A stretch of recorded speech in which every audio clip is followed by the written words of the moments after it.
सत्साहिब जी, बंदी छोड़ सतगुरु रामपाल जी महाराज जी की जय हो। आज की ये जो वीडियो है ये सुभाष नामक एक गैंगस्टर है, बड़े लूटपाट और फिरौती इत्यादि के उसके मुकदमों की लंबी लिस्ट है, वो भी देंगे आपको। और उसने बड़े निर्लज तरीके से बहुत ही बेअदबी से बातें की हैं संत रामपाल जी महाराज जी के बारे में। और उसकी एक 10-12 मिनट की वीडियो तो वैसे वो 40-45 मिनट की है, लेकिन 10-12 मिनट की वीडियो में ही तकरीबन 18 से 20 वाहियात बातें जो हैं वो हमने उसकी नोट की। अब वो जो बातें उसकी नोट की तो मैं समझता हूँ कि संत रामपाल जी महाराज जी के बारे में जो भी कोई कुछ कहे तो उसके बारे में सोशल मीडिया का ज़माना है, तो हमें आकर उसके बारे में बात करनी ज़रूरी है। जिस भाषा में भी सामने वाला बात करे उसी भाषा में, जैसे धर्मेंद्र हुड्डा ने बात की तो उसको उसी भाषा में ईंट का जवाब पत्थर से दिया जा रहा है। और मैं यहाँ इस शुरुआत में ये भी आपको सूचित कर दूं कि कुछ ऐसी बातें कही जा रही हैं कि समझौता हो गया। समझौते जैसी कोई चीज़ होती नहीं, वो तो माफ़ी मांगने की बात ही थी और वो उसको करनी पड़ेगी, उसके अलग तो कोई बात है ही नहीं। अब वो माफ़ी कब मांगेगा वो एक बात अलग है।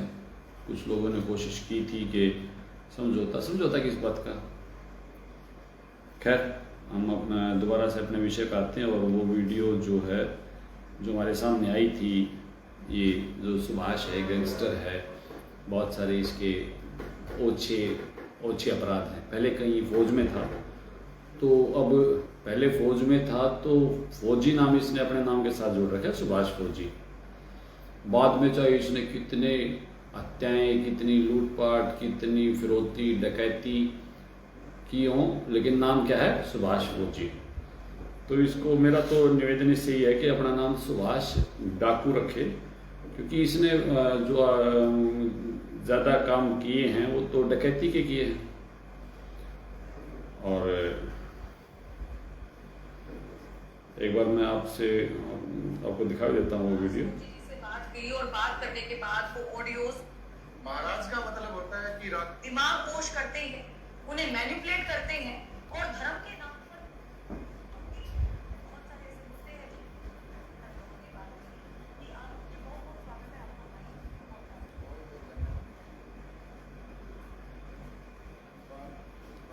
आपके दर्शकों को मेरा नमस्कार जी।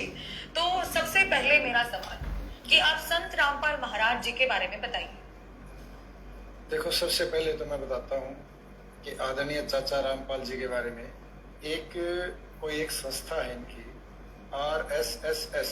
आदरणीय चाचा संत रामपाल जी आदरणीय तो इसलिए क्योंकि उन्होंने किसानों के लिए बहुत अच्छा काम किया था, जो सरकार भी विफल रही थी जी। जो पानी निकालने का काम किया था, उसके लिए हम इनको आदरणीय बोलते हैं।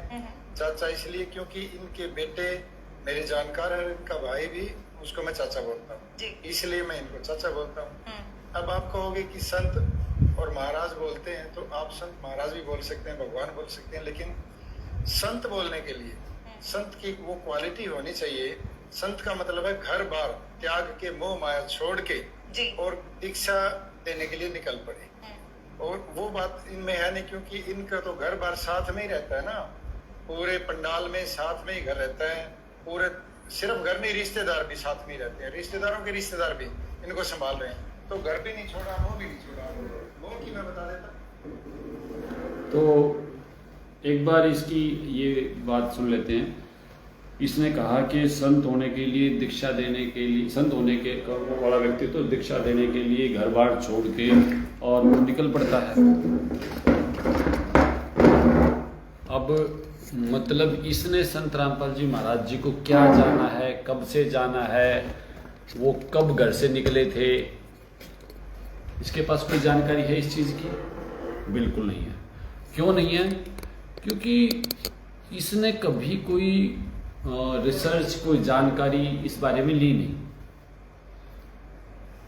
इसने कहा कि उनका पुत्र मेरा जानकार है इसलिए मैं उनको चाचा कहता हूँ। अब पुत्र जानकार है, ये भी इनका सौभाग्य है कि पुत्र जानकार होने के बाद भी इनके पास वो जानकारी अवश्य होनी चाहिए थी, लेकिन दुर्भाग्य से इन्होंने उस बात पे गौर नहीं किया होगा। मैं बहुत अच्छे से परिचित हूँ, हमारे भाई हैं वीरेंद्र जी और बहुत ही सज्जन हैं। महेंद्र भगत जी के बारे में इन्होंने बात की और उसके बाद ये कह रहे इसलिए मैं इनको चाचा कहता हूँ। क्या इनके पुत्र या संत रामपाल जी महाराज जी के पुत्र और क्या संत रामपाल जी महाराज जी के भाई संत रामपाल जी महाराज जी को उसी रिश्ते से पुकारते हैं जिस रिश्ते से सांसारिक रिश्ता उनका है? बिल्कुल नहीं। अब बिल्कुल नहीं तो इसके पीछे कारण रहा होगा, वो समय रहा होगा। और संत रामपाल जी महाराज जी आज जन जन में उनकी ख्याति है, तो सब उनके बारे में परिचित है कि 94 के बाद वो कभी घर नहीं गए और जब उन्होंने घर त्याग दिया था उसके बाद उन्होंने जन कल्याण शुरू कर दिया था। तो उनकी संतान भी उनकी वैसे ही शिष्य है जैसे मैं और मेरे दूसरे भगत भाई हैं। संत रामपाल जी महाराज जी ने घर त्याग दिया 94 में और उसके बाद उन्होंने अपना सब कुछ जो है वो जन कल्याण के लिए लगा दिया। और संत रामपाल जी महाराज जी का समस्त परिवार, उनकी पुत्री, उनके पुत्र जो भी हैं, सब उनके शिष्य ही हैं और शिष्य के नाते ही हम सब एक दूसरे को जानते हैं। और परिवार में कभी कुछ ऐसा नहीं है कि ये लगे कि परिवार है। हाँ ठीक है, हम सबसे परिचित हैं, वो हमसे परिचित है, तो हम सम्मान करते हैं और करेंगे। हमारी आने वाली पीढ़ियाँ भी इस परिवार का सम्मान करेंगी, वो सम्मान बनता भी है क्योंकि इतने महान संत का, मैं कहूँ कि युग पुरुष संत रामपाल जी महाराज जी से पृथ्वी पर कबीर परमेश्वर मिलने को आए, उनके परिवार को मैं कहूँ कि युग पुरुष का अगर कोई परिवार है तो परिवार सम्माननीय है। लेकिन स्थिति ये है कि वो परिवार भी इनका शिष्य है। लेकिन इस बात से सुभाष को कोई लेना देना नहीं है। क्यों लेना देना नहीं है? क्योंकि वो ये ना शिक्षा है ना संस्कार है, ना शिक्षा है ना संस्कार है। अगर शिक्षा होती तो इनको कहता मुझे नहीं लगता संत। अरे तुझे लगता संत? क्या है तू संत? तुझे नहीं लगता? मुझे तो नहीं लगता नरेंद्र मोदी प्रधानमंत्री है, मुझे तो नहीं लगता। क्या मतलब हुआ लगना नहीं लगना? कौन प्रधानमंत्री है कौन नहीं है ये देश का संविधान बताता है या मैं बताऊंगा? संत कौन है संत कौन नहीं है ये कौन बताएगा? कक्का आता नहीं और ज्ञान बांट रहा है कि इनको संत नहीं लगता क्योंकि उन्होंने घर नहीं त्यागा। मैं उसी मोहल्ले में रहता हूं, उसी गली में कह सकते हो आप रहता हूं जिसमें कभी संत रामपाल जी महाराज जी का निवास स्थान था, अब उनके परिवारजनों का है। और 94 के बाद कभी संत रामपाल जी महाराज जी घर पर नहीं आए। और घर कैसे त्यागा जाता है? और क्या उन्होंने घर त्याग दिया तो क्या उनके परिवार को भक्ति करने का अधिकार नहीं रहा? लूटपाट किए सारी जिंदगी, पता कुछ है नहीं, छीना झपटी फिरौती, अब ज्ञान बांट रहा है बैठ के इस पर। संत रामपाल जी महाराज जी ने घर त्याग दिया महान कार्य के लिए, जन कल्याण के लिए, विश्व कल्याण के लिए। संत रामपाल जी महाराज जी के परिवार उन्हीं से नाम दीक्षित हुआ क्योंकि वो पहले स्वामी रामदेवानंद जी के पास गए थे, सह परिवार अपने संतान के साथ, अपने परिवार के साथ स्वामी रामदेवानंद जी की शरण में गए। वहीं से परिवार में भक्ति की नींव पड़ी। संत रामपाल जी महाराज जी संत हो गए, गृह त्याग दिया और संत रामपाल जी महाराज जी के परिवार ने संत रामपाल जी महाराज जी से दीक्षा ले ली। और संत कैसे कहते हैं? बैठ गया पॉडकास्ट करने, ये बाटा का ज्ञान है, इसको नहीं लगता कि ये संत है। तेरे को तो ये भी नहीं लगता होगा कि द्रौपदी मुर्मू राष्ट्रपति है। अभी आगे सुनते हैं इसकी बकवास। ये राष्ट्रीय समाज सेवा माया महाराज का मतलब होता है कि राजाओं का राजा। अब संत इसको नहीं लगता, फिर इसको महाराजा भी नहीं लगता। महाराजा को लगता है, सुनो, ये किसी विरासत के राजा भी नहीं है, तो महाराज भी नहीं कह सकते, भगवान हो ही नहीं सकते। जब मोह माया और डर भय है जिसके अंदर, वो भगवान हो ही नहीं सकते। आप किसी संस्था के बारे में बात कर रहे थे जिसका नाम आपने RSS, मतलब महाराज नहीं हो सकते, करेंगे बातें वो संस्था काम करती है। ये 10-12 मिनट की वीडियो आप देख समाज पाओगे। सेवा समिति है, ये उन लोगों द्वारा बनाई गई है जो रामपाल को अपने घेरे में रखती है। जो आपराधिक, मतलब मैं आपराधिक तो नहीं बोलता, ऐसे लोग हैं, उन पे केस तो लगे हैं चलो, लेकिन वो ऐसे लोग हैं जो संत रामपाल को अपनी मर्जी से बुलवाते हैं, अपनी मर्जी से चलाते हैं और बंदी बना के रखते हैं। ये बड़ी बात। अच्छा, ये वही गुरुद्रोही वाली भाषा है। इतना दोगला है ये आदमी कि यहाँ आप ये देखेंगे कि इसने यहाँ तो ये कह रहा है कि जो गुरुद्रोही की भाषा है आप और मैं तो सब परिचित हैं, ये इसको बोल के थोड़ा सा अपने आप ने पता नहीं क्या दिखाने लग रहा है कि जो RSS है, आज भी RSS है। हम आश्रम में रहते हैं, आश्रम में जाते हैं, हमें नहीं पता कि RSS है, इसको पता है इंद्रलज व्यक्ति को RSS आज भी है। अच्छा, RSS है, वो संत रामपाल जी महाराज जी को कठपुतली बना के रखती है, ऐसा इस दुष्ट व्यक्ति का कहना है। मतलब संत रामपाल जी महाराज जी के सभी शिष्य इस बात से परिचित हैं कि संत रामपाल जी महाराज जी के आश्रम में संत रामपाल जी महाराज जी से अन्य किसी की नहीं चलती। प्रार्थना करने का अधिकार सभी को है, प्रार्थना छोटा बच्चा भी कर सकता है, 80 साल का बुजुर्ग भी करता है, करते हैं, लेकिन चलती किसकी है? संत रामपाल जी महाराज जी की। और ये कह रहा है कि संत रामपाल जी महाराज जी आज भी उनके बंदी हैं। मतलब इसने क्या देखा है, क्या कहा है, क्या आधार इन बातों का? कोई आधार नहीं। बैठ गया पॉडकास्ट करने, किसी के बारे में झूठ अफवाह कुछ भी फैलाओ, सारी जिंदगी छीना झपटी थोड़ी डकैती में निकाल दी। कम से कम ये तो पता कर ले कि करना क्या है।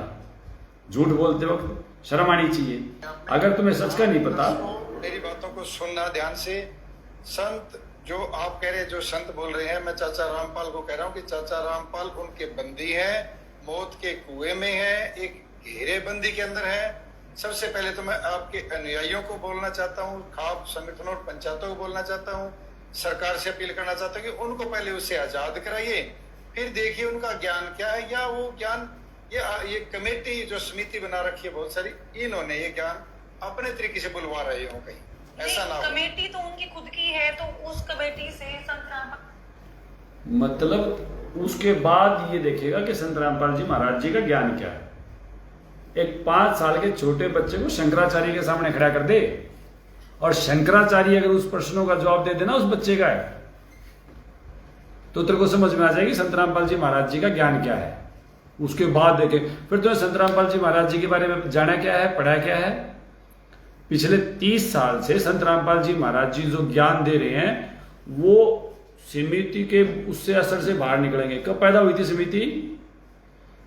कम से कम ये देख ले मूर्ख, समिति बनी कब थी? RSS का निर्माण कब हुआ था? 2010 से पहले संत रामपाल जी महाराज जी ज्ञान नहीं देते थे। और समिति कितनी देर तक थी और किस कार्य के लिए थी? उसके बाद मौत के कुएं में है, मौत के घेरे में है। अब मौत के कुएं, मौत के घेरे में शर्म आनी चाहिए। किन शब्दों का प्रयोग करूं? निर्लज व्यक्ति, तुम क्या तो बात कर रहे हो और क्या तुम ये कह रहे हो? से संत रामपाल महाराज को खतरा क्यों? कमेटी उनकी खुद की नहीं है, कहीं भी रामपाल जी का नाम नहीं है उसमें। सभी और लोग उनके सदस्य हैं, मेरे पास उनके सबूत है सारे। और जो इन्होंने कम से कम 20-25 ट्रस्ट बना रखे, 20-25 से भी ज्यादा, मैंने कम बोला है, उतनी ट्रस्ट बना रखी। मैं उनके कहूँ तो मैं नाम गिनवा सकता हूँ कि ये बंदी छोड़ कबीर के नाम से। अच्छा, ट्रस्ट के नाम गिनवा रहे। ट्रस्ट तो हमारे सारे के सारे जो है वो जग जाहिर है, उसको बता देने में कौन सा वो हो गया।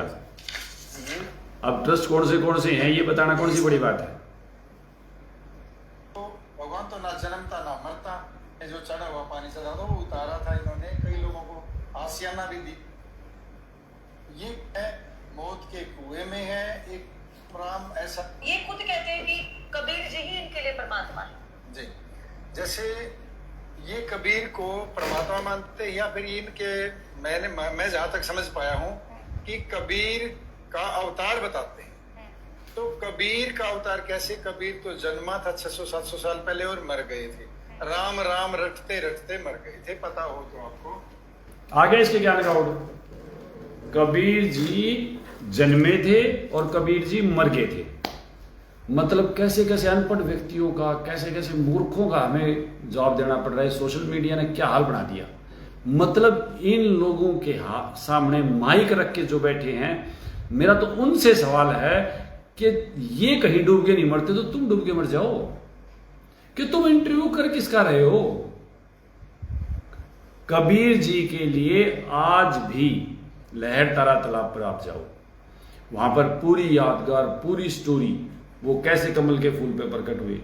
आप मगहर जाओ, वहां पर पूरी यादगार, उनकी पूरी अच्छे तरीके से हर चीज को संजो के रखा है कि वो बाद में सिर्फ फूल बचे और फिर उसके बाद 500-600 बीघा हिंदुओं ने अपनी मजार और मंदिर बनाए और उसने मुसलमानों ने अपनी मजार बनाई और दोनों आज भी वहां साथ साथ है। मतलब ये कौन सा होमवर्क करके बैठे हैं। कबीर जी जन्मे थे और कबीर जी राम राम करते मर गए। मतलब ऐसे ऐसे, मतलब हद है कि इतने निचले स्तर पर जाकर हमें बातचीत करनी पड़ती है। क्या बातचीत भी क्या, बस इनको जलील करना पड़ता है, जिनको आता कुछ नहीं। पता हो तो आपको और पढ़ भी लेना। और वो राम राम का मंत्र उनके कबीरदास जी के गुरु ने ये गुरु मंत्र दिया था राम राम का, वो राम राम करते। अब स्वामी रामानंद जी राम राम नहीं देते थे, डिफाल्टर, गैंगस्टर।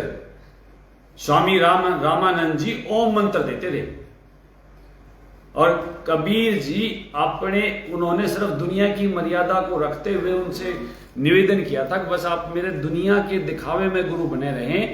ज्ञान तो स्वामी रामानंद जी ने कबीर जी का ही अपनाया था और नाम कबीर जी ने रामानंद जी को दिया था। करिए बहुत गहरी बातें हैं, पर तर्क को नहीं आता कख भी।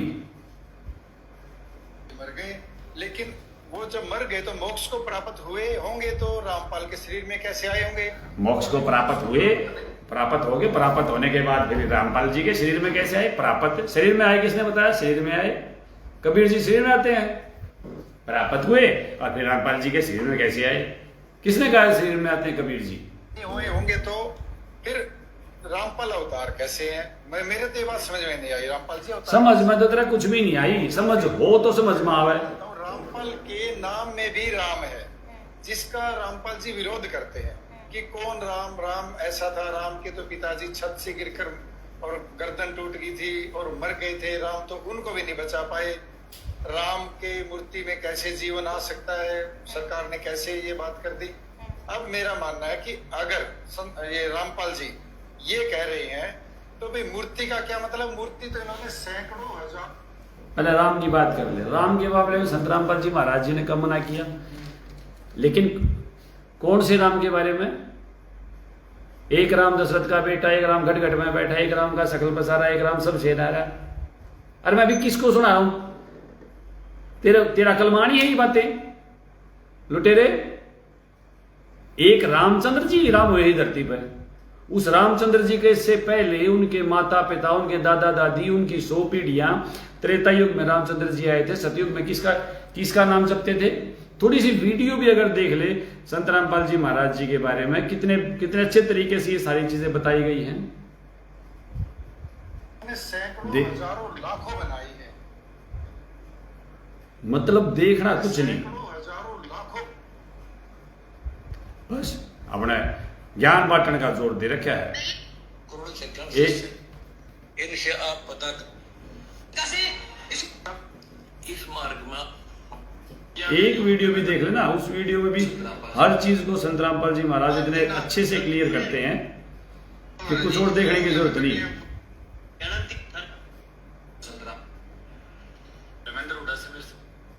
मैं आपको दिखाता हूँ।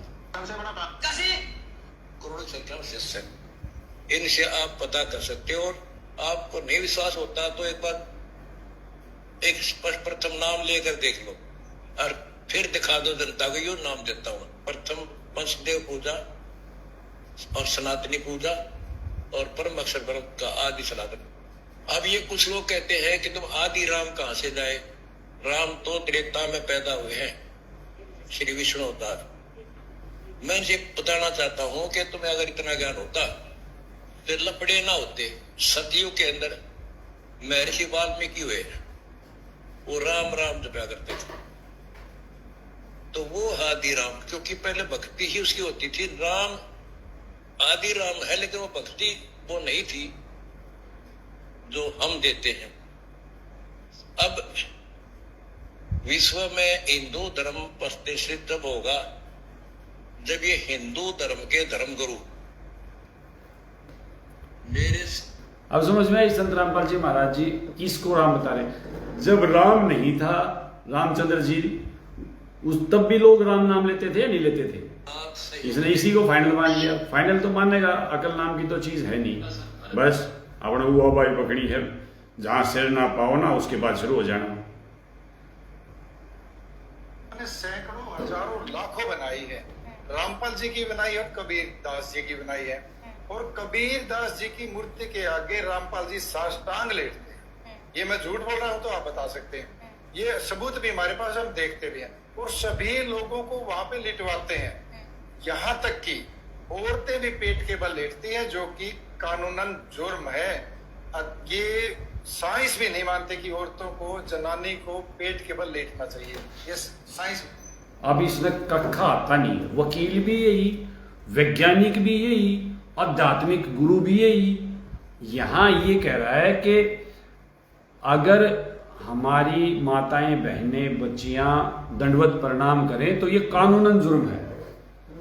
मतलब है भगवान, क्या क्या देख कर करना पड़ेगा, क्या क्या सुनना पड़ेगा, कौन सा कानून है। कुछ वकील भाई भी जुड़े हैं मेरे साथ, मेरा निवेदन है, मतलब ऐसा कानून है कि अगर महिलाएं, बच्चियां दंडवत प्रणाम करें तो कानूनन जुर्म है। कानून जुर्म बेशर्म आदमी झूठ बोलना है, जो तू सरियाम बोल रहा है। और साइंस भी ये कहती है कि प्रणाम करें तो गलत है। मतलब कौन सा मतलब है जो मन में, मतलब पवित्र गीता जी का अध्याय 4 श्लोक 34 में परम संत को दंडवत प्रणाम करने का विधान है। ये बात इसकी पहुंच से बाहर है, क्योंकि मानवता मर जाती है ना जब इंसान लूटपाट, फिरौती, ये इस तरह के काम करता है तो उसमें मानवता नहीं बचती, तो बुद्धि मरती है, मानवता मर जाती है। अब जिसकी बुद्धि मर गई, जिसकी मानवता मर गई, उसके लिए तो सारी चीजें जो है वो अपने हिसाब से पशुता तो करेगा ही वो। तो ये पशुता के रूप में इसकी ये बातें हैं कि कानूनन जुर्म है भाई दंडवत प्रणाम करना। मतलब देखो कि मतलब मजबूरी देखो हमारी, स्पष्टीकरण हमने क्या बात पर देना पड़ रहा है। और इसके बाद और देखना इस ज्ञानी की बात, आता जाता कख नहीं। और या एक और बैठ गया बहन जी, इसके आगे माइक लेगा। बोलते हैं आप किसी डॉक्टर से पूछ लेना, लेकिन वहां ये सब होता है, ये क्यों नहीं रोकते। दूसरी बात, आप मेरे से पूछ भी सकते हो, सारी मैं बता दूं कि कबीर दास जी ने खुद राम का नाम लिया, तो ये राम को क्यों नहीं मान रही, अपने आप को भगवान क्यों मान रही, जबकि भगवान में तो भगवान तो ना जन्मता ना मरता, तो भगवान तो हम उनको भी नहीं मानते। वो भी इंसान थे, बहुत अच्छे थे, रीति सीधी वाले पुरुष थे। थोड़ा सा आगे देखते हैं, एक बार देखो, देखने चलेंगे चमत्कार अगर हो तो। उन्होंने दर्शन दिए थे शायद 1997 में मार्च के महीने में दिन के 10 बजे, ये रामपाल जी के मुख से कही गई बात है कि मुझे मिले थे, साक्षात मिले थे कबीर जी। कमाल है, मैं तो समझ नहीं पाया ये क्या बात। समझ में तो कोई ABCD नहीं आनी, ये इतनी बार तो कहां से समझ में आनी। वही कबीर परमात्मा जो 1997 को संत रामपाल जी महाराज जी से मिले 9 मार्च को, वही कबीर परमात्मा मिले थे गरीबदास जी महाराज जी को। वही कबीर परमात्मा बच्चे के रूप में कमल के फूल पे प्रकट हुए थे जेठ सुदी पूर्णमासी को 1398 में। वही कबीर परमात्मा मिले थे दादू साहेब जी को साबरकाठा में। वही कबीर परमात्मा मिले थे घीसा जी महाराज जी को। मैं तो समझ नहीं पाया। अरे समझने के लिए बुद्धि चाहिए, समझ नहीं पाया। समझाया कैसे तू? अगर समझ तेरे को होती तो तू लोगों की लूटपाट करता क्या, चोर? समझ नहीं पाया मैं। समझ कैसे पाएगा तू? समझने के लिए जरूरी क्या है? समझने के लिए बुद्धि जरूरी है। मानवता होती है तो बुद्धि होती है, पशुता में नहीं होती बुद्धि। महाराज जी को गलत ठहरा सके। मैं कितनी बात बताऊं संत रामपाल जी की। सबसे पहले आप ये देखिए कि वो कह रहे हैं जैसे उनके पीछे खड़े लोग हैं ना, जो 3-3 कूलर चल रहे हैं और फिर भी वो पंखी मारने वाले लोग हैं, जिनको हम पंखी बाज बोलते हैं। दोबारा इतनी मूर्खता की बात हमने जिंदगी में सुनी नहीं होगी। दोबारा फिर सुनो। ऐसे बेवकूफ व्यक्ति से आप दोबारा शायद नहीं मिल पाएंगे, और भगवान ना करे इतने पागल से मिलना पड़ जाए। आप दोबारा सुनो एक बार। आप संत रामपाल महाराज जी को गलत ठहरा सके? मैं कितनी बात बताऊं संत रामपाल जी की। सबसे पहले आप ये देखिए कि वो कह रहे हैं जैसे उनके पीछे खड़े लोग हैं ना, जो 3-3 कूलर चल रहे हैं और फिर भी वो पंखी मारने वाले लोग हैं, जिनको हम पंखी बाज बोलते हैं, जिन्होंने सत्यानाश कर रखा है, ऐसी स्कीम छोड़ी जिन्होंने। इसकी कोर कमेटी का काम है ये। आगे इसकी बुद्धि का अंत। हे भगवान, मतलब कैसी धरती पर रहते हैं हम। इसको कुछ भी नहीं पता। ये कह रहा है कि 3-3 कूलर चल रहे हैं और पीछे संत रामपाल जी महाराज जी को पंखी मारी जा रही है। अरे वो आड़ू, वो खरबूज, वो तरबूज पंखी नहीं है, वो चंवर है। कभी देखा है गुरुद्वारे में गया हो, गुरुद्वारे में एसी भी लगे होते हैं, पंखे भी लगे होते हैं, लेकिन आदरणीय गुरु ग्रंथ साहिब जी पे हमारे सिख भाई क्या करते हैं? चंवर करते हैं। वह पंखी नहीं है, आड़ू, पंखी बाज। भाई अब आप खुद देख लो इस आदमी का स्तर कितना, मतलब 2-2.5 साल का बच्चा भी ऐसी बेवकूफ बातें ना करे। इसको कुछ नहीं पता, कुछ भी। ये अब इसको लग रहा है कि वो सिर्फ हवा करने के लिए ऐसा कर रहे हैं, बाकी कोई दूसरा मामला। मतलब ये यहां ये मतलब इसको चंवर का नहीं पता, चंवर भी इसको पंखा नजर आ रहा है। या ये इसकी बुद्धि का मतलब सबसे, मैं क्या कहूं, ये तो मेरे जीवन में भी मैंने ऐसा बेवकूफी का प्रश्न का जवाब, देखो मेरी मजबूरी देखो, मतलब कहां आके हमने क्या करना पड़ रहा है। हद होगी भाई। इसको ये पंखी बताओ। कमेटी का काम है ये। इसकी कोर कमेटी ये चीजें तय करती है ताकि कंट्रोवर्सी चले और रामपाल जी बदनाम हो। जब 3-3 कूलर चल रहे हैं तो पंखे मारने की क्या जरूरत है? अगर जरूरत है तो ये दिखावा कर रहे हैं। एक बात उन्हीं लोगों की वजह से एक वो गाड़ी बना दी, इलेक्ट्रिक गाड़ी जो शीशों वाली, उसमें ऐसे बैठ जाते हैं। मैं क्या बताऊं, इस तरीके से बैठते हैं कि वो बुरा लगता है लोगों को, और ऐसे बैठ के पैर निकाल लेते हैं बाहर। उन पैरों को छोटी छोटी कन्याएं उन पे माथा रगड़ती है। बड़े बड़े बुजुर्ग जो इनकी उम्र से बड़े हैं वो भी माथा टेकते हैं। ये कहाँ का पुण्य है, कहाँ का दिमाग है, कहाँ का भगवान है ये? कोई ऐसे करता है? अगर कोई कहेगा कि गुरु मानते हैं, तो गुरु तो होता है कोई शिक्षा देने वाला, कोई ऐसी शिक्षा, कोई कोचिंग देने वाला। मतलब इसको यही नहीं पता कि संत रामपाल जी महाराज जी गुरु हैं और वो महान शिक्षक हैं, महान शिक्षा देते हैं, जिनकी शिक्षाओं से हम सब के पाखंड छूटे हुए हैं। गुरु होता है शिक्षा देने वाला। तो संत रामपाल जी महाराज जी के बच्चों के पास शिक्षा नहीं है तो दुनिया में है किसके पास है? मतलब एक छोटे बच्चे से बात करो, मुझे नहीं लगता कि 5 से 6 साल का बच्चा 250 से 300 कबीरवाणी, मतलब मैं कहां कबीरवाणी और कहां यो मूर्ख। बस तो मैं भाई इतना बुरा तो मैं अपने बाल नोच लूं, पागल हो जाऊंगा मैं। मतलब संत रामपाल जी महाराज जी के बच्चों के पास संत रामपाल जी महाराज जी ने कैसा ज्ञान दे रखा है। हे भगवान, हे भगवान। 250 से 300 कबीरवाणी तो कटाकट है, संध्या आरती रामायण में यूं सुना देते हैं। और गुरु के चरणा में ना जाए। चरण कमल किसके? गुरु के। चरण रज किसकी? भाई मैं तो ईमानदारी से कहता हूं, मेरी इतनी उम्र में इतना मूर्ख आदमी भाई मैंने तो जिंदगी में दूसरा नहीं देखा था। ऐसे बेहुदे बेवकूफ सवाल जो इस चोर के हैं ना, बस मेरा तो यकीन उठ गया है भगवान ठाले धरती पड़ता है। बस मैं कुछ देखना है बाकी नहीं रहा ना। मतलब इतना बेशर्म पड़े। शिक्षा देने वाला, कोई ऐसी शिक्षा, कोई कोचिंग देने वाला, कोई पढ़ाने वाला, कोई अध्यात्म का ज्ञान देने वाला।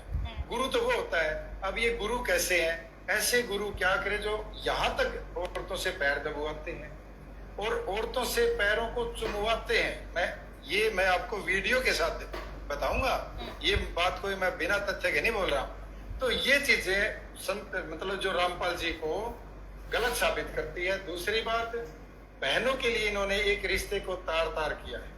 इनकी वीडियो देखिए आप। इन्होंने कहा कि रक्षाबंधन जो राखी बांधती है बहन को, वो इतना बड़ा त्योहार है बहन और भाई के लिए, और सब बहन के लिए तो बहुत ही अच्छा प्यारा त्योहार है।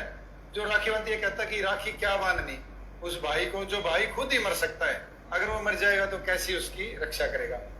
तो ये बात तो इन पे भी लागू होती है। इनके पिता भी मरे होंगे, इनके और भी पड़ोसी मरे होंगे, तो भी बात हमारे सनातन धर्म पे एक चोट है। अगली बात बताता हूं मैं इनकी इतनी सारी बातें हैं ना। जैसे मर्द वीर को, पति पत्नी को कहते हैं कि भाई बहन बन जाओ। अब आप कहोगे कि इससे सबूत क्या है? इतने सबूत, इतने पोस्टर हैं, और आप कहोगे पोस्टर तो लोगों ने छाप दिए, इसके जो खिलाफ वालों ने छाप दिए। चलो पोस्टर खिलाफ वालों ने छाप दिए, तो इन्होंने ऑब्जेक्शन क्यों नहीं किया? और ये अपनी बातों से, अपने बयान में स्पष्ट क्यों नहीं बोलते कि ये पोस्टर हमारे नहीं है, ये लोग हमें गलत साबित करने के लिए डालते हैं? तो इनका कोई बयान आया आज तक? ऐसा बयान नहीं आया। तो इनकी मुख्य आदेश है ये। और मैं आपको एक बात बताता हूँ, इनकी जो धर्मपत्नी है अनारी देवी, उन्होंने भी एक बयान दे रखा है। मेरे पास उसकी कटिंग पड़ी अखबार की, कि मैंने जब गुरु जी को गुरु माना तो मैं इनकी बेटी बन गई। जब पत्नी बेटी बन सकती तो और लोगों को यही ज्ञान तो देंगे, फिर वंश कैसे चलेगा? ये बात, कुछ बातें मैं आपको थोड़ी सी, एकदम भी माथा पकड़ लो। मतलब मैं तो हाथ जोड़ू भाई, इस इतने बेवकूफ आदमी पर मैं तो दोबारा आता है। मतलब क्या प्रश्नों के उत्तर देने इसके? संत रामपाल जी महाराज जी पर घटिया से घटिया, निकम्मे से निकम्मे वो धर्मेंद्र नाम का लड़का लगान लग रहा है, लेकिन इतने बेवकूफ तो भी नहीं है। वो भी कितने कितने मीडिया की बातें ठाक है। ये क्या कारण लग रहा है कि संत रामपाल जी महाराज जी के आश्रम में हम पति पत्नी बहन भाई बन जाते हैं। फिर ये रोज संत रामपाल जी महाराज जी के घर उस आश्रम में बालकों हैं, इन पति ने कदे विचार करें? संत रामपाल जी महाराज जी की संगत के रोज रमैणी होती है, दहेज मुक्त रमैणी होती है। वो क्यों होती है? मतलब तेरी इस बेहुदी बात का कोई आधार है? और फिर कोई इसका स्पष्टीकरण क्यों नहीं दिया? मतलब सोच कर चलिए, तो मेरा आज काफी बुरा दिन था जो इतनी बेवकूफी की बात आ गई, हम स्पष्टीकरण देने लग रहे हैं।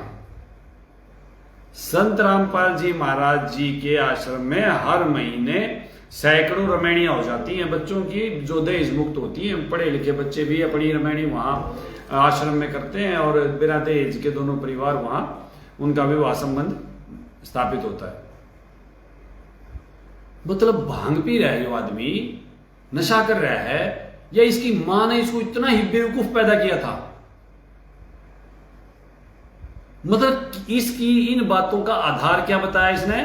कि जो हमारी आदरणीय अनारो माई हैं, उन्होंने बयान दिया था कि वो संत रामपाल जी महाराज, अरे संत रामपाल जी महाराज जी तो सन्यासी हैं, 94 में उन्होंने घर त्याग दिया था। उनके आज सभी हम उनके शिष्य हैं। उनके दोनों बेटे मेरे भाई हैं। वो एक बड़े भाई की इज्जत मुझे देते हैं, मैं छोटे भाई, और जैसे भी मेरा, मैं उनका पूरा आदर करता हूं। वो मेरा, हम सब बराबर हैं, ना हमसे कोई छोटा है ना हमसे कोई बड़ा है। अपनी अपनी सेवा हम सब मिलजुल के करते हैं। सब हम संत रामपाल जी महाराज जी के शिष्य हैं, क्योंकि संत रामपाल जी महाराज जी सन्यासी हैं। और अनारो माई भी अपने मोक्ष के लिए अपनी भक्ति करती है। इसमें मेरा और मेरी पत्नी या हम शिष्यों का आपस में पति पत्नी का कहां से मतलब आ गया? संत रामपाल जी महाराज जी हमारे गुरु हैं, वो सन्यासी। मतलब ना तो ना सांग भी सुन दिए होते ना, सांग सुन दिए होते। गोपीचंद भर्तरी का सांग मेरे तो याद है, तेरे घर क्या न सुनाया कि तो होगा, तू तो सारी जिंदगी चोरी चकारी में काट दी थी। जब गोपीचंद भर्तरी ने घर त्याग दिया और वो चले गए गुरु गोरखनाथ जी के साथ, तो गोरखनाथ जी ने उनको पहला काम बताया था कि तू अपनी ड्योढ़ी पर जाकर भिक्षा मांग कर। और जब वो अपनी ड्यूटी पर जाकर भिक्षा मांगने गए तो आज भी मेरे वो याद है कि उन्होंने कहा था कि माई भिक्षा गालिए। उन्होंने अपनी पत्नियों को माई कहा था। किसने? गोपीचंद बर्तनी ने, अपने गुरु आदेश से, क्योंकि वो संन्यास ले चुके थे। अब उस बात को हम महान मानते हैं, महान थी भी। संन्यास लेने के बाद उन्होंने अपनी पत्नियों को, उनके लिए सब बराबर थी, उन्होंने माई कहा। अब अगर वो आज हमारे सामने वो घटनाएं सन्यासी के रूप में संत रामपाल जी महाराज, वो बहुत बड़े परिप्रेक्ष्य में, बहुत विशाल उसमें हमारे सामने प्रस्तुत हो रही है कि आज उनका परिवार भी उनके शिष्य ही हैं। संत रामपाल जी महाराज जी के भांजे उनको मामा नहीं कहते। संत रामपाल जी महाराज जी के भांजे भी उनके वैसे ही शिष्य हैं जैसे हम उनके शिष्य हैं। बाकी सारी संगत उनकी शिष्य है। हम सब बहन भाई, हम सब बहन भाई। मेरी पत्नी मेरी बहन नहीं, मेरे बाप। ओ मूर्ख आदमी, डांगरे। बाकी सभी, पूरी सृष्टि मेरी बहन भाई हो सकते हैं। मेरी पत्नी, हमारी पत्नी से हमारा रिश्ता वही है जो परमात्मा ने हमारा बनाया है। कति निर्भाग डांगर, ये मना क्यों नहीं करते, फलान क्यों नहीं करते? भाई बहुत बड़ी गलती हो गई। आज तो मैंने इतना बेवकूफी का टॉपिक छेड़ दिया ना। और हैं कुछ मेरे साथी जिन्होंने मेरे को ये टॉपिक दिया, अभी मेरा उनसे भी कुछ बातें मैं आपको थोड़ी सी देख के बता सकता हूँ, इसमें मेरे पास है, क्योंकि बहुत सारी ऐसी बातें हैं। अब कहते हैं कि सास ससुर, पिता माता, किसी बड़े बुजुर्ग के पैरों के हाथ ना लगाई, कहते हैं वो पाप लगता है। क्यों? माँ बाप तो भगवान होते हैं, उनके पैरों के हाथ ना लगाए, इनके पैरों में साक्षात मतलब साष्टांग लेट जाए। मतलब माँ बाप तो भगवान हो गए, गुरु भगवान हो तो इसके पेट में दर्द हो जाए, इसका पेचिश हो जाए, दस्त लाग जाए, इसका पजामा पीला हो जाए।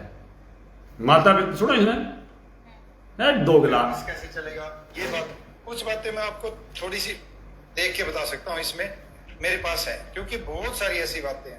अब कहते हैं कि सास ससुर, पिता माता, किसी बड़े बुजुर्ग के पैरों के हाथ ना लगाई, कहते हैं वो पाप लगता है। क्यों?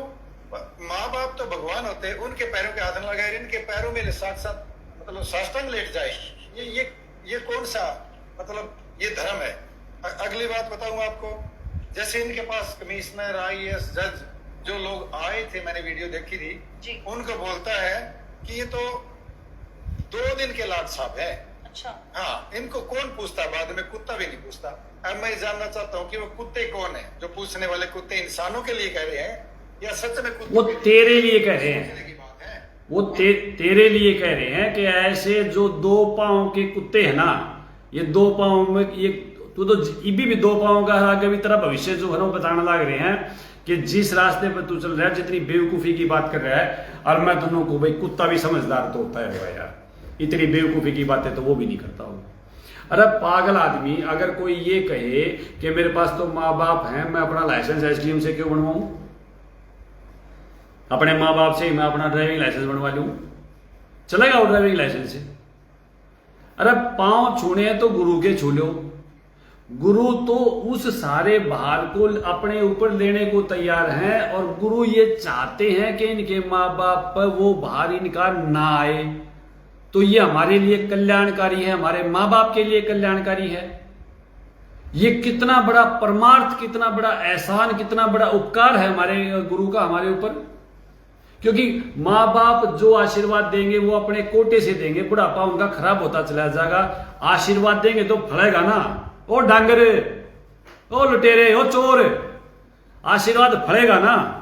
अगर मान लो माँ बाप ने कोई आशीर्वाद दे दिया, अपनी संतान को आशीर्वाद दे, चरण छुओगे आशीर्वाद देंगे, वो आशीर्वाद दे दिया, वो आशीर्वाद उनके कोटे से जाएगा, कोटे से जाएगा तो उनकी पुण्य कमाई कम होगी। जब बुढ़ापे में पुण्य कमाई कम होगी तो उनका बुढ़ापा और ज्यादा खतरनाक हो जाएगा, वो और ज्यादा कृपण हो जाएंगे भक्ति कमाई के। और कितना कितना महान उपकार है संत रामपाल जी महाराज जी का। उन्होंने कहा बेटा तुम्हें आशीर्वाद तो चाहिए है, मेरे पे ले लो, क्योंकि मैं परमात्मा तक कनेक्टेड हूं। मतलब इतना बड़ा उपकार, कोटि कोटि प्रणाम करते हैं संत रामपाल जी महाराज जी को। इतना बड़ा उपकार भी इस डांगर की समझ में आने लग रहा है, अगर इसमें संत रामपाल जी महाराज जी का कोई फायदा है? अरे इसमें तो मेरा भी और मेरे माँ बाप का भी और मेरे दादा दादी, मेरे तो पूरे खानदान का फायदा है इसमें। आड़ू डांगर। और वो रक्षाबंधन वाला, भाई बहन को रक्षा नहीं बांध सकते, यहीं पे पता लग जाता है अराड़िया माई काली है छोरी, बोल नहीं सकती तू। क्या कोई फर्क होता है किसी प्रकार का? रक्षा बहन भाई की करे, बहन क्यों करे किसी की? दोनों की रक्षा अगर मान लो कुत्ती कॉमन सेंस भी लेकर चला, दोनों की रक्षा कानून करेगा।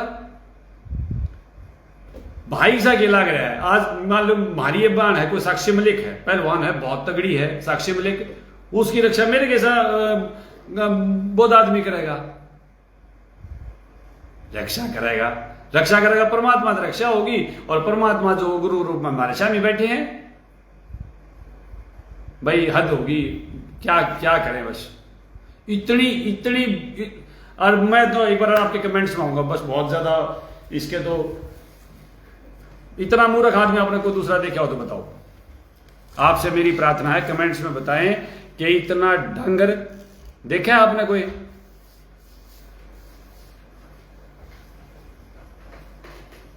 ऐसे बेहुदे निर्लज और ओछे सवाल आपने किसी के देखे हैं?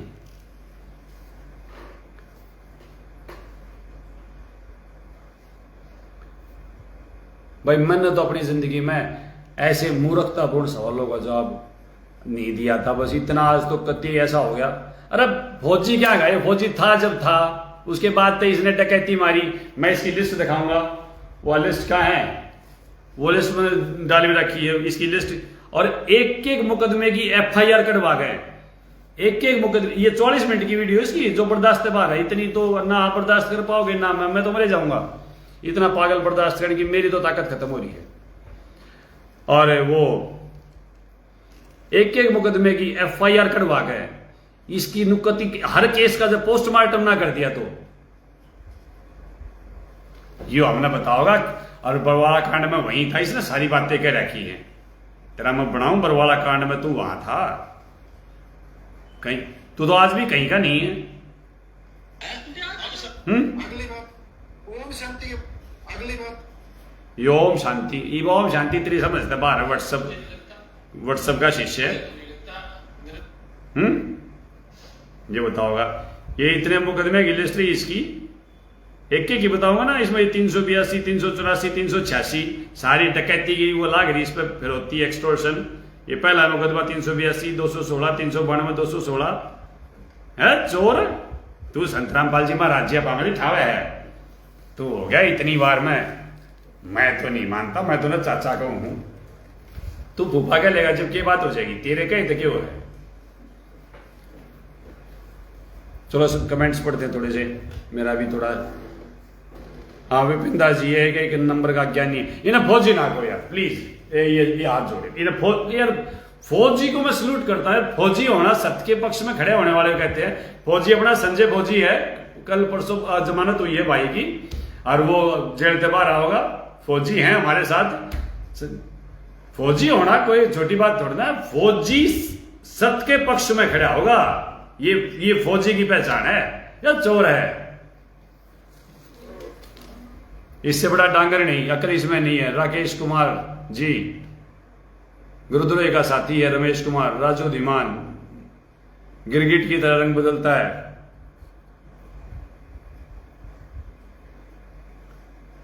रूप सिंह दास, कुछ ज्ञान नहीं है। यह सुभाष भ्रमित हो गया है। शंका थी खुद आकर रामपाल जी महाराज। अरे यह था, ये किसी और चक्कर में क्या होगा? ये इनका क्या, किस चीज के लिए आना होता है?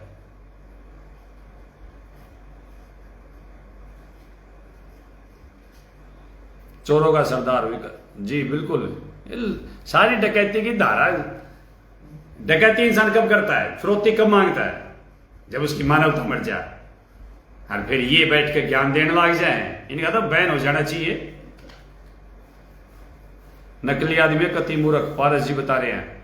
प्रदीप सैनी फौज का नाम बदनाम कर रहा है। बिल्कुल, गैंगस्टर ने अपनी औकात दिखा दी। बलजीत सिंह जी, ज्ञान गंगा पुस्तक भाई बहन के कहावत रहेगा, भाई समय रहते गुरु की शरण में आए। बिल्कुल, आपके कमेंट्स भी पढ़ ले, उसमें इतना ज्ञान है। गुरु तो होता है जो ज्ञान देता। मतलब संत रामपाल जी महाराज जी ज्ञान ना देते तो धरती पर ज्ञान की है आप। अरे ओ सुभाष डांगरे 1 घंटे का सत्संग भी देख लेगा तो कोई ना कोई पुराण वेद शास्त्र संतों की वाणी संत रामपाल जी महाराज अगली टेक टेक पढ़ावे आन दे देख तो ले कम तक हमें। चलो माफी चाहूंगा मैं, हो सकता है कुछ शब्द मेरे आपको अच्छे ना लगे हो, पर मेरी स्थिति जरूर समझियो कि इतने पागल आदमी की बातों का जवाब आज मैंने दिया है। ए भगवान मेरा मोक्ष करिए, मेरा पीछा छुटाइए, मेरा बस की बात नहीं है दूसरे ऐसे बेवकूफों को अटेंड करना। ज्ञान का टोटा है महावीर दास चौधरीवास जी। हाँ टोटा के मतलब कति एक आल पड़ रहा है महावीर दास जी।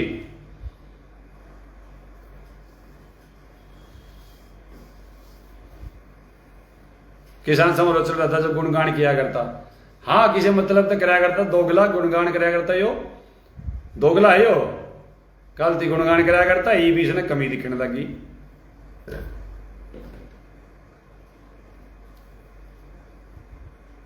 हाँ फौजियों का नाम बदनाम कर दिया और मतलब हद कर दी।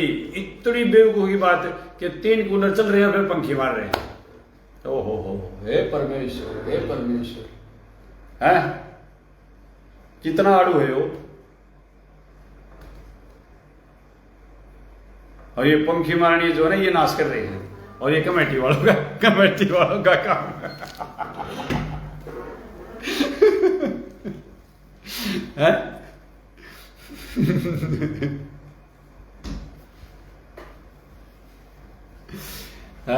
क्या करें।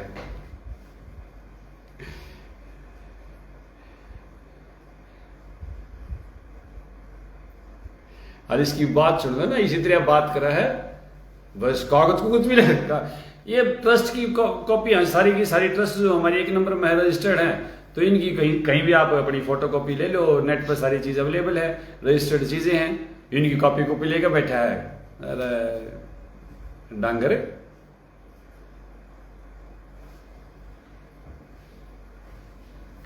नारक ये विनोद दास कबूतर बेका क्या है बकावे में आ गया, अकल नहीं है इसका। यो मतलब जिसको चवर का नहीं पता कि साहिब पे चवर होता है, उसने पंखी का है और वह पंखी भी जाता है, भाई गर्मी लगती होगी गुरुजिया ने, या तो जाड्डा में भी होगी ओ पशु सुभाष पशु, या पंखी जी ने तू कहा ना चवर साहिब है, और ये चवर तो सर्दियों में भी होगा। अरे चलो आप सब ने बड़ा साथ दिया, मेरी भी बहुत सारी आपने ऐसी बातें सुनी जो शायद मुझे नहीं कहनी चाहिए थी, पर मजबूरी थी अपनी बातें पहुंचाने के लिए मुझे उन शब्दों का प्रयोग करना पड़ा। डांगर को डांगर कहना जरूरी था, तो अब मैं माफी चाहूंगा। तो 1-2 कमेंट और दे लें आपका। मजा आ गया विपिन दास जी कह रहे हैं। विलास मीणा, हाँ मजा आ गया भगत जी। दोया मूर्ख थी के धोना है, और डांगर है गोबर का के धोना है, तो गोबर रहना है इसने, तो इसका अकल नाम की चीज नहीं। मन ने खुद नू शर्म आवा है, कहाँ गंदी नाली में जाना पड़े इसकी वजह से। शेर की खाल पहन लेने से शेर नहीं था। हाँ विशाल बंसल जी आपका कमेंट भी आया था कि इसने शिवानी में भी गोली मारी थी। बिल्कुल, वो सारे ने इसके अलग अलग थाने डालेंगे। अगर इसने ना करके माफी नहीं मांगी तो एक एक FIR की सारा डिटेल, किन किन कारणों से गवाहों ने मना किया, सारी इसका ऐसा पोस्टमार्टम कर देना है कि इसकी आने वाली पीढ़ी भी इस बात को याद रखें कि संत रामपाल जी महाराज जी पर किसी प्रकार का आक्षेप करने के बाद क्या नतीजा निकलता है। विरोध का जवाब जोरदार होगा।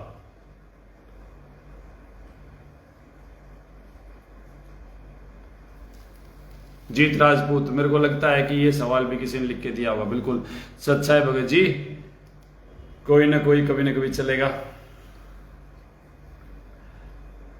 दोनों एक जैसे, गजब का मजा आ गया भगत जी। अच्छा सत्साहिब जी, विकास सुभाष फौजी, हकीकत में ही डांगर है, ज्ञानी नहीं है ये भाई। फौजी ना को फौजी बड़ा मैं आदरणीय शब्द मानता हूं। ये तो लुटेरा है, चोर, फिरौती मांगा करता लोगों पर। अरे एक नहीं, अच्छा चलो अपराध हो जाता है एक आधा इंसान पर किसी न किसी परिस्थितिवश, ये तो प्रोफेशनल है। आज जो जब भी था, और इसका सारी हिस्ट्री है, इसने तो हर उस इंसान की हत्या करी है जिसने इसका साथ दिया है। हत्यारा है, मर्डरर है, एक्सटोरिस्ट है, इसने वो फिरौती मांग रखी है, लूटपाट, चोरी से डकैती से कुछ ना छोड़ रखा, डाकू है, डाकू, सुभाष डाकू। सुभाष डाकू ठीक रहेगा, डकैती के मुकदमे बतेरे हैं, ये डकैती है, फिरौती मांगना और के हैं। चलो ठीक है भक्तों, सच्चा है, सदगुरुदेव जी की जय हो।